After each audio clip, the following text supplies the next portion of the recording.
these two inside plates to run deeps. Okay. But those will run shallows or mediums. Yeah, shallows or mediums, and they load right here on my finger. Okay. You pull it here to turn it on, and that's going to load it. If you want to reverse it, you do it here. Okay. Okay. The load down through here, they're going to feed.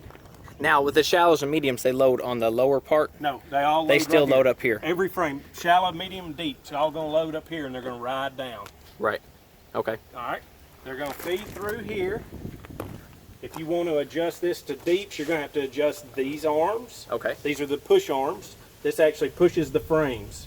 Gotcha. And you'll have to adjust the pegs. And I got a handbook I'll give you that shows how many links between the holes. Okay. Okay. If you want to do that. But then after it feeds through the knives, it's going to come down here, and the frames are going to ride along. Always make sure that this point of contact is a little higher back here than here, just as we see over here, so your frames don't get hung up as they ride down. Okay, on that rail. Yeah, Yep. because the frames are going to ride down. When they come off here, I would begin checking them, and I'd visually pick them up and look at them. If they needed scratching, I'd rest that frame on here with my hand, and I'd scratch a little bit. Okay.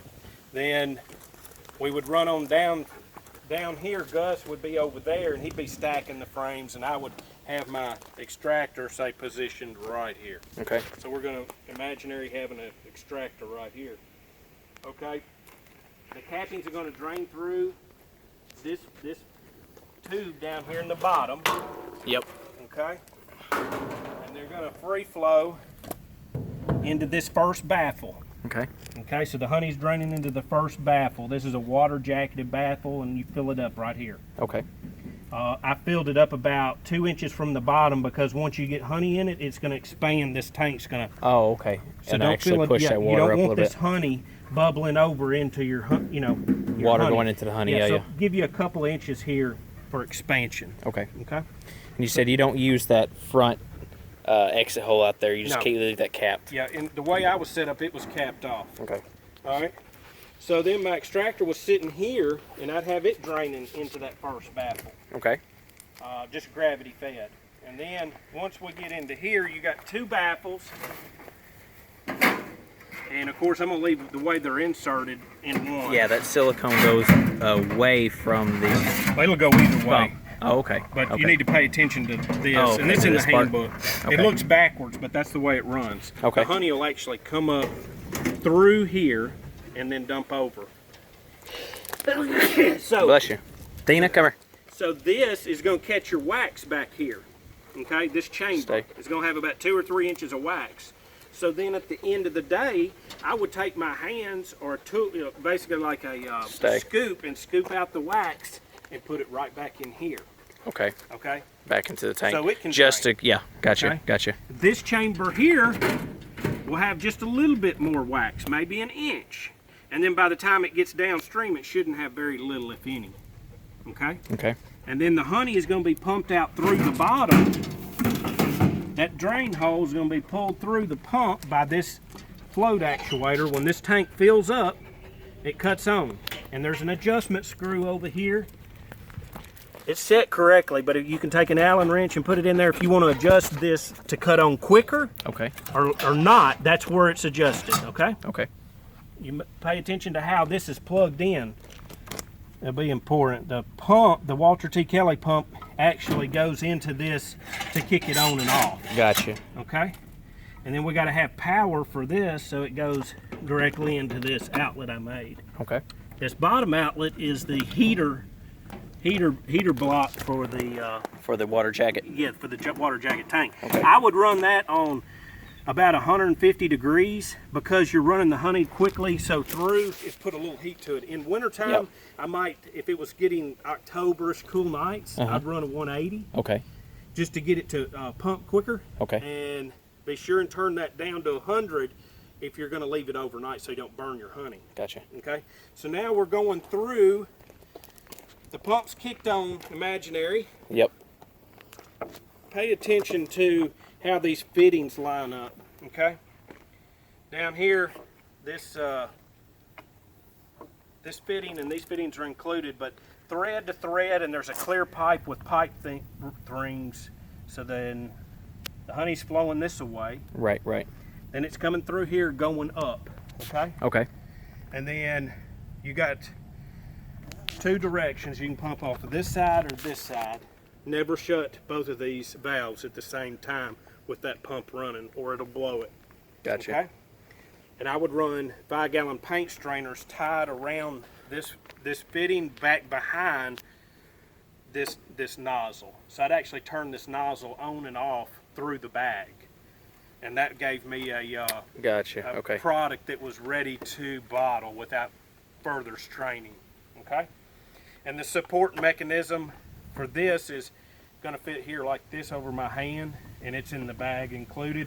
And then there was, if you'll come over here, there's another support clip that fit right here around where my hand is. Okay, great. It's screwed in here and here. Okay. And then the third support clip clipped in over this hose down here where my hand is. There'll be a hose that connects here. Okay. And I have a metal clip that supported it there, so there was 3 points of support for this mechanism.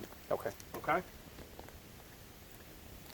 The tank that the Walter T. Kelly uncapper sits on has got about a 3/4 inch drop from front to back. And I'm almost positive this groove is cut out for the downslope side. Yeah. Gotcha. Yep. Yep.